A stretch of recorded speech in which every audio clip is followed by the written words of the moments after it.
فأيهما، बस उन दोनों में से कोई एक, कामा, खड़ा हो गया, मिनल मजलिसी, उस मजलिस में से, कबलल कबूली, कबूल करने से पहले, है, बतलल इजाबु, तो इजाब जो था वो बातिल हो जाएगा, हो जाता है। इस बात का क्या मतलब है? आपको पता ये चलना चाहिए कि इजाब किसे कहते हैं। बेचने वाला ये कह रहा है कि मैं ये माल तुमको इतने रुपए में बेचता हूं या बेच रहा हूं, उर्दू में कह रहा है। अगर अरबी जबान का शख्स होगा तो बोल, उसने कहा है बिअतु। तो ये तो हो गया ईजाब। है, खरीदने वाला अगर कबूल ना करे, कुछ भी ना कहे, खड़ा हो जाए, उठकर चल चल पड़े, तो वो जो उसने, बेचने वाले ने, बाय ने जो ईजाब के अल्फाज कहे थे, वो जो ईजाब हुआ था वो खत्म, वो बातिल। अब मैंने यहाँ पे सारा लिखा है। अगर ईजाब के बाद दोनों में से कोई भी उठ कर चला जाए जबकि कबूल अभी ना हुआ हो, तो पेशकश खुद ब खुद खत्म हो जाती है। यानी पेशकश से मुराद ईजाब। मसलन बाइक ने कहा,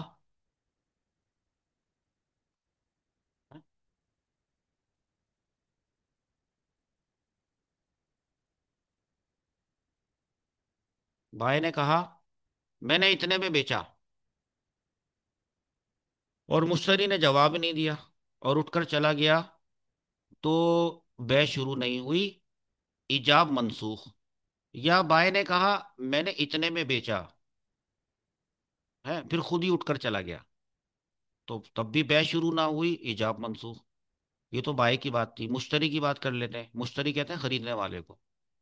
मुश्तरी ने कहा मैंने इतने में खरीदा, या मैं इतने में खरीदता हूं, या मैं इतने में खरीद रहा हूं, उर्दू में कह रहा है। वरना तो अरबी होता तो वो कह रहा है कि इश्तरैतु। ठीक है, लेकिन बाय ने कोई जवाब नहीं दिया, उठकर चला गया, तो बै शुरू नहीं हुई, इजाब मंसूख हो गया। ये जो मुश्तरी ने अल्फाज कहे थे वो थे इजाब, जो कि मंसूख। तो दूसरी बात है कि यह मुश्तरी ने कहा मैंने इतने में खरीदा, फिर खुद ही उठकर चला गया, तो बै शुरू ना हुई और इजाब मंसूख, क्योंकि कबूल करने का इख्तियार मजलिस तक ही था। ये मजलिस तक ही था, और उठ खड़े होने से मजलिस खत्म, तो इजाब भी खत्म हो जाता है, वापस आकर कोई दावा नहीं कर सकता। मजलिस किसे कह रहा है, बस आसान लफ्जों में समझ लें। आप शॉप पे गए, ठीक है, काउंटर पे खड़े होके आपने पूछा ये कितने का है, उसने कहा इतने का। ठीक है, अब आपने कहा कि मैं इतने में खरीदूंगा, इतने में मैं खरीदता हूँ, इतने में खरीदूंगा से, गा से यही मुराद है कि आप उसी वक्त की बात कर रहे हैं।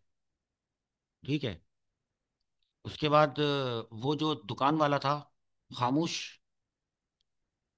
हट गया, तो आपकी कही भी बात जाया हो गई, आपकी पेशकश जाया हो गई, आपका जो ईजाब था वो जाया हो गया है।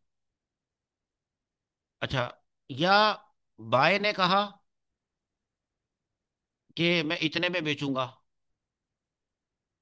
आप वहां से चल पड़े, तो वो जो जिस वक्त आप वहां खड़े थे उस दुकान पर, उसको कहा जा रहा है मजलिस। ये एक मजलिस है, आप हैं और दुकानदार है, ये एक मजलिस है। इन दोनों में से कोई उठकर, अब दुकानदार उठकर अपनी दुकान छोड़ के तो नहीं जाता, आप वहां से उठकर चल पड़े।